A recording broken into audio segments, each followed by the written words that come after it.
Fertility Matters, Ireland's newest fertility podcast, brought to you by ReproMed. You're very welcome to Fertility Matters, Ireland's newest podcast that delves into all things fertility. Fertility Matters is brought to you by ReproMed, the leading fertility and IVF clinic in Ireland. And today I am joined by Aoife Corley, Clinical Midwife Manager at ReproMed, and Hans, Arce, Medical Director at ReproMed. You're both very welcome. Aoife, I'm going to come to you first, and I want us to cover off that very initial step for people.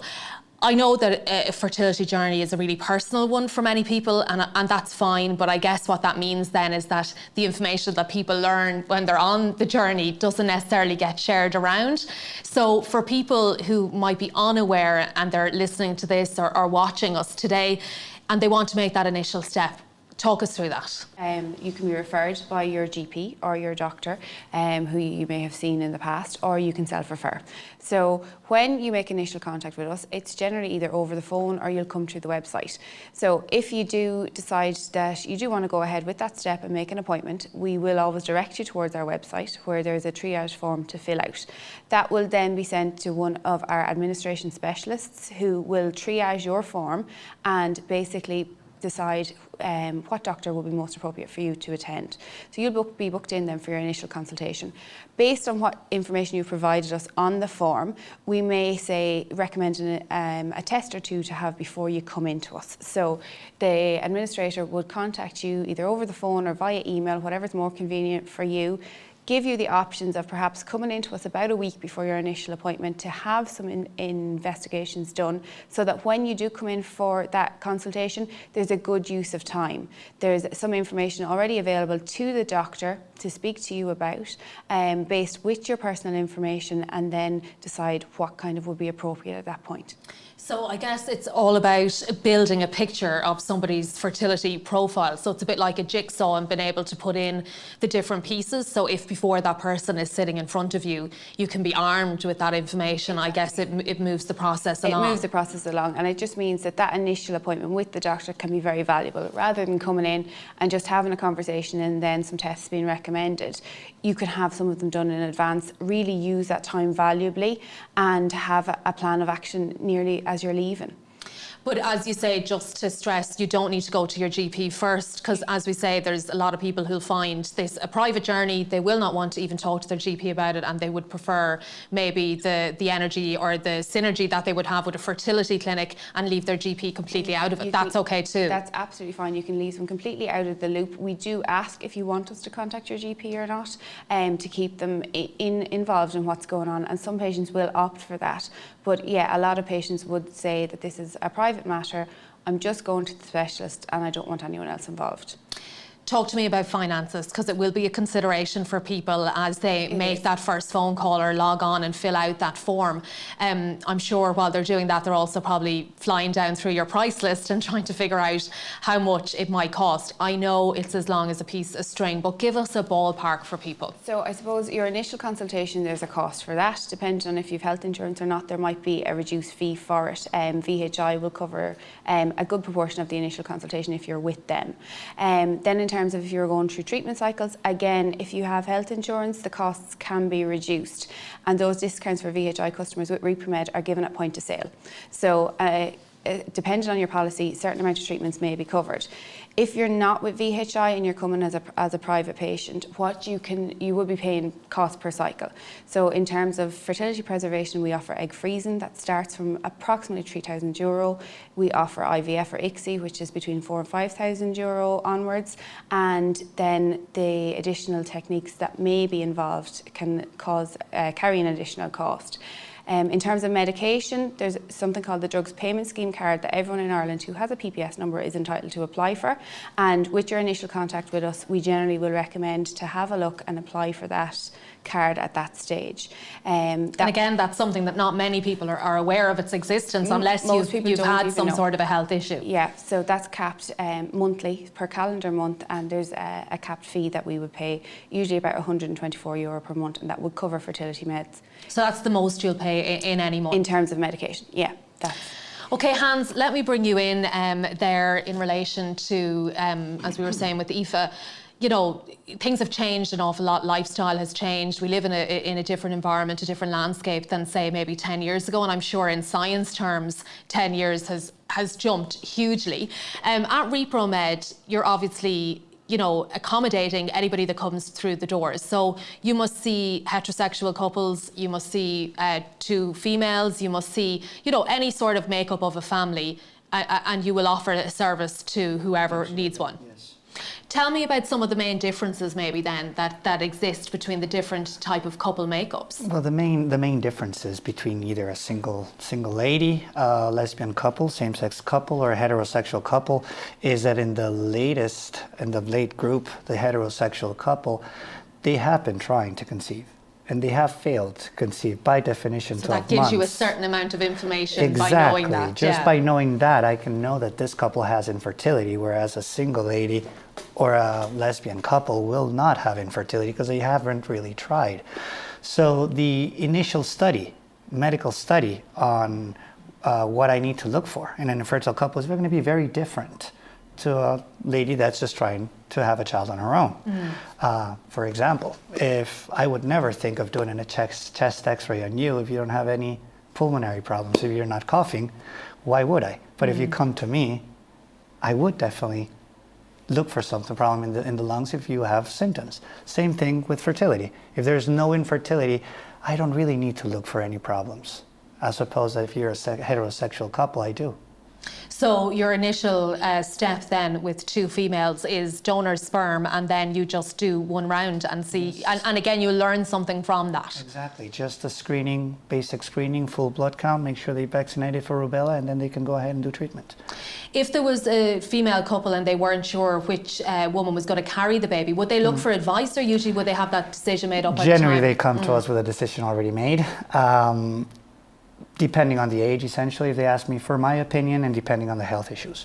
If one is healthier, if one is younger, I would definitely propose to start there because of better prognosis.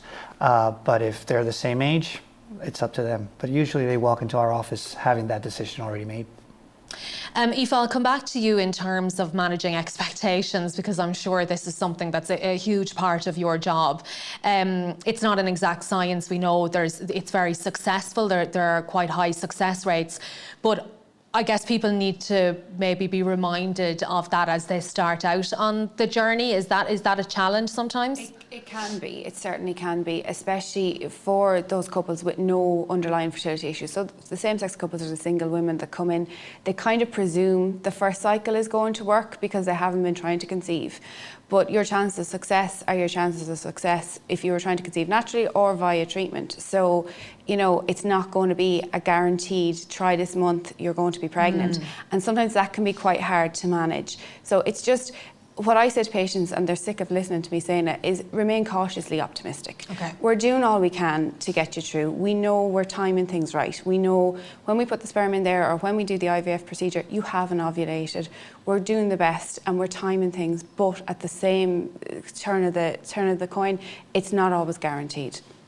And that can be hard. Yeah, I'm sure. And obviously dealing with disappointment then, and obviously there's really, really high days as well where it's good news for people. Yeah, the good news, like when you get to pick up the phone to someone that you've gotten to know over, you know, the course of, it can be a couple of weeks, it could be a couple of months, some patients have been with us a couple of years at this point.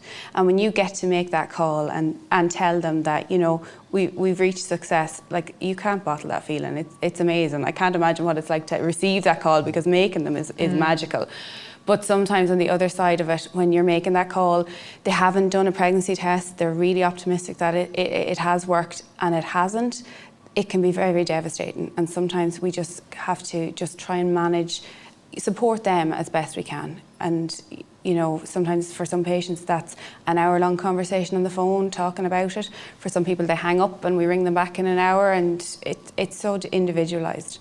And I guess where they are when you make the call and all of that sort of stuff is important. You know, you'll hear people say, I got the call, I was in the middle of Tesco, you know, or whatever. Like it's important, I guess, that you're mindful of all of that too. Yeah, and when they come in for their test, we always ask them, is there a specific time they need to be called at, or if they prefer not to get a call and get a message through our patient portal, which is another option for them. Then they can digest the information and let us know if they want us to ring them then, or schedule a call with us for, you know, a day or two's time. Hans, obviously Aoife's job, a big part of it again, is managing those expectations and being straight with people, which I think people really respect. It's also your job, I guess, to talk through the statistics with people. Tell us where they're at the minute, and maybe some of the changes or the advances that you've seen in terms of success rates, maybe over the past decade. Look, when I started doing reproductive medicine, our IVF success rates in good prognosis patients was somewhere around 15%, 20%. Now, a good prognosis couple can have a success rate of up to 60, 65%. Not only that, we've also improved in what we were talking with Claire about before, our freezing techniques in the lab. So nowadays we're aiming more at, if I stimulate your ovaries, how many eggs can I get to form how many embryos and to form as many babies as I can with you going through treatment only once. So that's our new main success rate. It's not just born baby, it's what we call cumulative born baby. How many babies can I form with only one cycle of stimulation of your ovaries? And nowadays those are skyrocketing. And I guess probably more patient focused, is it, over the past 10 years in terms of some of the precautions that will be taken? You know, we often hear again, another myth is, oh, if you have IVF, you'll have twins or you'll have triplets. That's where all twins and triplets come from. But that's changed too. That has completely changed nowadays. Look, in the lab nowadays they're doing vitrification, which essentially means freezing embryos very, very, very quickly. Because if you forget a can of Coca-Cola in your freezer, it pops. That's what's happening to the embryos 12 years ago. The cells popped and embryos did not survive well. Embryos did not implant well. Now with the vitrification, they dehydrate these embryos and they freeze them really quickly. So that doesn't happen. So I can form, with one cycle of stimulation, get 25 eggs, freeze 10 embryos, and then this patient has 10 embryos there, might use 2 or 3 for the first child, and then she can come back 3 years later for this baby number 2. And we just have all the embryos there frozen for her. My record nowadays is 16 years between one and the other child from the same cycle of stimulation. Oh, really? 6. So if you think about it, it's funny because they are actually twins, just with 16 years. With 16 years between them. Of a difference, yeah. The science behind it is incredible. Is it moving very fast? It has moved very, very, very fast. I think we're reaching a point where the improvements are not going that fast anymore. So it'll plateau a bit. Yes, it was essentially the culture media that they were using in the lab. So I love taking credit for what I do, but everything, all the magic happens in the lab, which is the biologists. So that's where it happens. Yeah. Aoife, I know you know you're dealing with queries all of the time from people. I'm sure the same questions come up over and over again.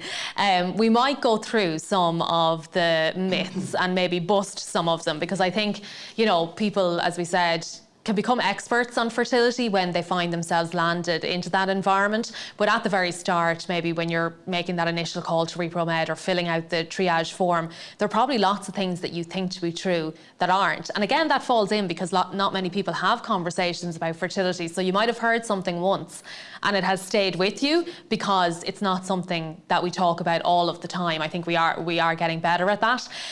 What would be the most common questions that you get then? Well, most of our ladies obviously ask questions that we'd all ask. Can I dye my hair? Okay. Can I wear shellac? Can I wear fake tan? And the answer to those The answer to those are yes. Okay. Always yes. Can I drink coffee? Is a huge one. Obviously, if you're drinking 15 cups a day, we'd need to have a conversation, but a coffee or 2 a day is not going to affect your fertility levels. In terms of medications and stuff, do I need to do it at the exact same time every day? No. Keep it as routine as you can because it's easier to remember when you're doing a routine.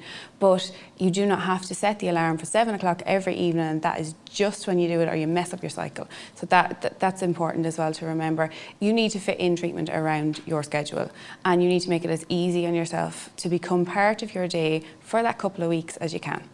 Doesn't it show you how stressed people can be about messing it up though? You know, like when they have those kind of questions, they think that possibly hair dye or fake tan or getting their nails done or being half an hour out with your medication might possibly, you know, impede the whole process. It can be really hard, and it's usually after the fact. So usually someone will have gone to have their roots done, and then they'll contact us going, oh my God, have I messed up the whole cycle because I got my hair dyed last night?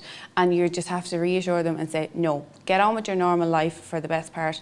You can still do your exercise, you can still do your normal routine, go to the gym if that's what you do, and just try and make it fit into your life as opposed to you fitting in around it. Hans, the microscope really is on people in those few days afterwards, whereas when somebody conceives naturally, they may not even know. They may not know for a month. They could have had like wine every day on their summer holiday, and you know, they might not know until they find out that they're pregnant. So I guess that's probably important for people to remember that. It is important. It's also our duty to let patients take a deep breath and notice that they're not under the influence as much as they think. There's this huge myth around fertility nowadays that's gone crazy.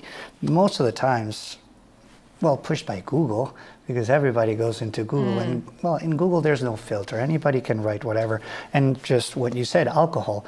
I would say 90% of my patients haven't had a drop of alcohol in the past year, when there is absolutely no evidence showing that alcohol affects fertility. Actually, there are some studies saying it improves fertility.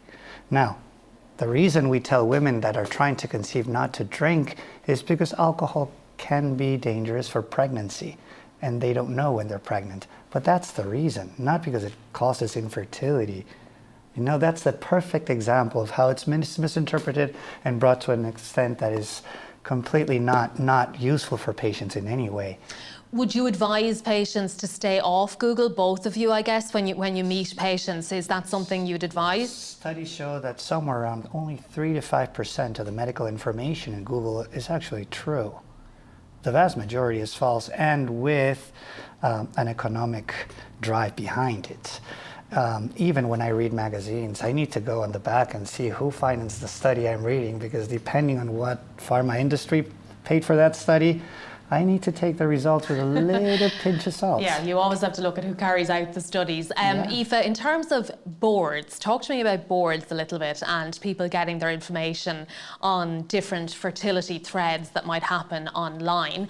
They are things I've seen in the past, and I can imagine that it could set the cat among the pigeons if you're in a very vulnerable situation and you read something, you're not sure, is that exactly the same as you? No two people are exactly the same. So I guess you have to be careful about comparing. You have to be so careful, and I think that's the most important thing. When someone mentions something that they've seen on an online forum, you really have to take a step back and just say to them, you know, these are individual cases. Just because something worked for somebody else, their situation is not the same as yours.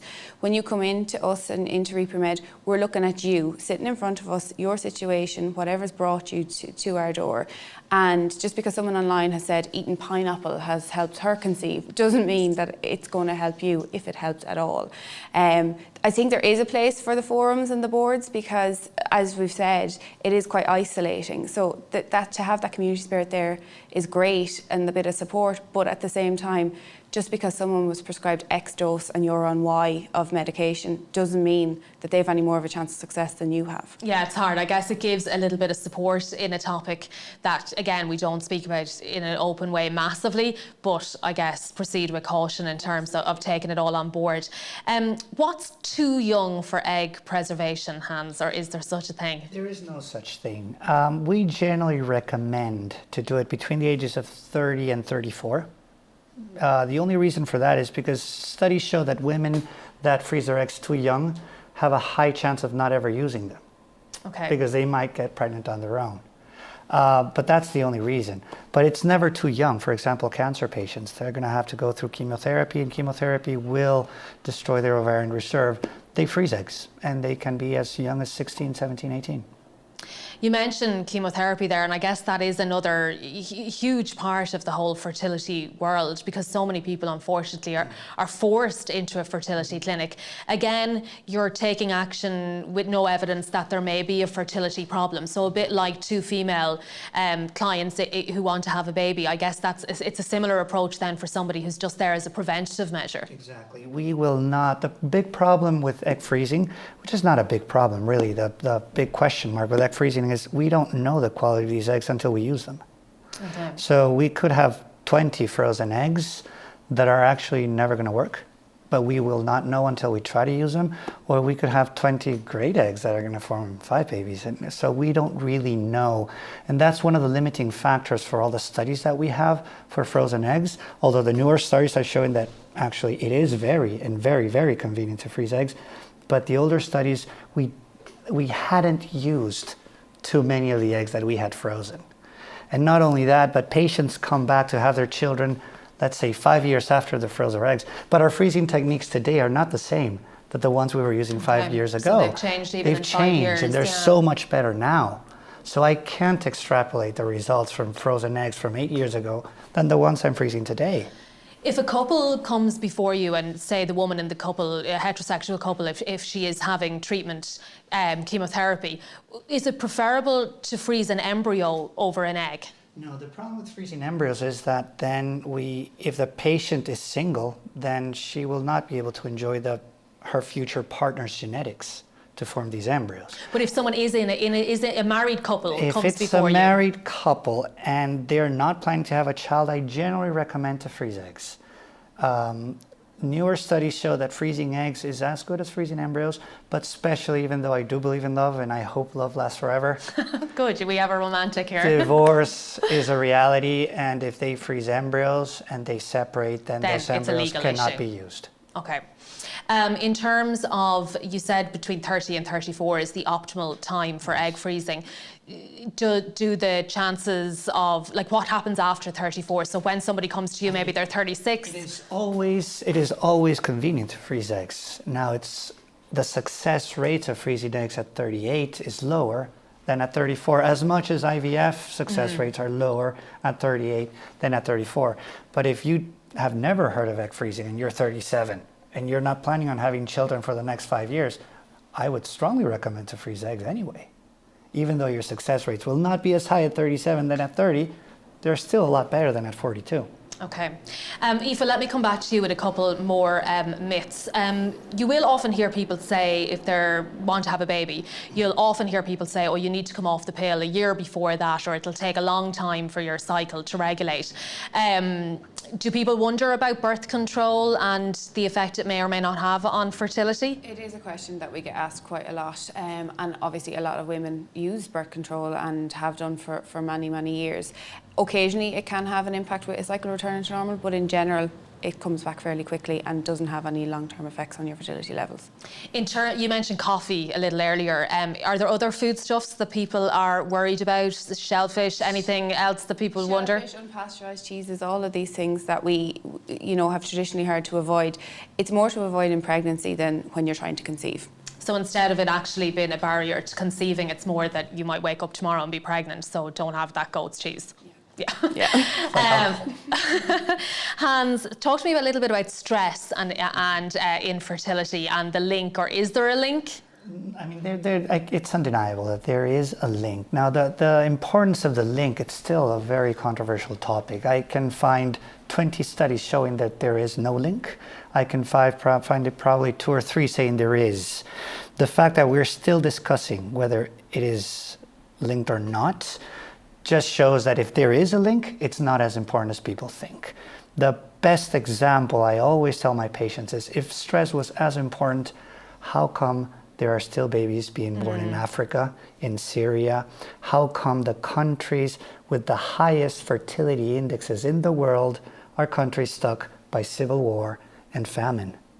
So what I'm trying to say is, I hate that message of relax and you'll get pregnant, because that is a very guilt-driven message. And patients now are getting stressed, and somebody else comes and tells them, you're not getting pregnant because you're stressed, when it's not true. The worst thing that you could hear. And I'm sure, Aoife, you see that all the time. People leave after maybe having a transfer and they're thinking, how am I going to get through, the next 10 days? But really, it doesn't really matter what they do. They're either pregnant or they're not. It really doesn't matter. They're either pregnant or not. But the important thing at that stage is, I tell people to be selfish, and after you've had a transfer, be selfish with your time. If there's something you don't want to do, just say no. If there's somewhere you don't want to go or somewhere you're supposed to be, politely decline that invitation, because if you're adding to your stress, you're then going to worry, and then not that it has any effect, but then you're thinking, if it wasn't to be successful, was it because? And that's what we don't want people to go through, stress after the point of stress. Do sexual positions have an effect on whether you get pregnant or not? No, they don't. Look, the studies say that the only active thing couples can do to improve their fertility is have more sex. Should you have sex every single day? Look, the spermatozoa will live inside a woman for 5 to 7 days. And that is why the recommendation of having unprotected sex at least twice a week. There is a study saying that if you have more sex, there might be an improvement, mild improvement in fertility. So happy days. That can be stressful though, Aoife, I guess, for people as well. As Hans laughs, I'm sure there's many women that you see in your clinic who kind of wonder, am I doing it the right way? Am I doing it often enough? Yeah. There's stress, there's, people on shift work, there's people away with work, there's poor husbands that are abroad for 2 days and missing ovulation windows, and people are just very stressed with it. So just as often as you can, really, is the message to put across. What about flying? Flying in pregnancy is fine. You can take precautions. Flying when you're trying to conceive, obviously, is absolutely fine. If you are pregnant and you're on a long haul flight, we would always say to speak to your consultant who's looking after your antenatal care if there's additional precautions needed for you. But most of the time, it's absolutely perfect. Swimming? Swimming is fine. Absolutely fine. Strongly recommended. Okay, and in terms of other exercise then, I suppose is the safest thing, I guess you don't want to do anything maybe completely unusual that you haven't, if you haven't run 10k, don't have your transfer and go and do your 10k, but in general, whatever has been the norm up to this point. Exactly, we generally say whatever your normal level is, there's absolutely no reason not to keep that up. If you go out every evening and run 5k, well, there's no harm in continuing to do that. Don't start taking up training for a marathon. Or kickboxing. Yeah, don't do kickboxing. Finally then, Aoife, because we're almost out of time, but I guess just a message to people listening or watching that will have those kind of questions and many more questions that will come up for them personally and individually as they go along the journey.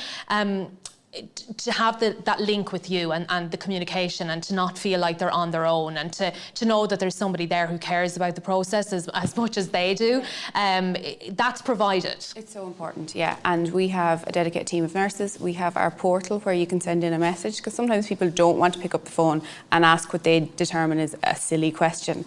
But the important thing is to remember there is no such thing as a silly question.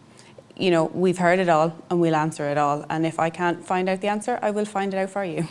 Okay, Aoife Corley, Clinical Midwife Manager at ReproMed, and Hans, Arce, Medical Director. Thank you both for being with us today. That's all we've got time for in this episode of Fertility Matters. You can head over to repromed.ie to book an appointment, to speak to any of the experts, or to get any more information. And also follow ReproMed Ireland on Facebook, Twitter and Instagram.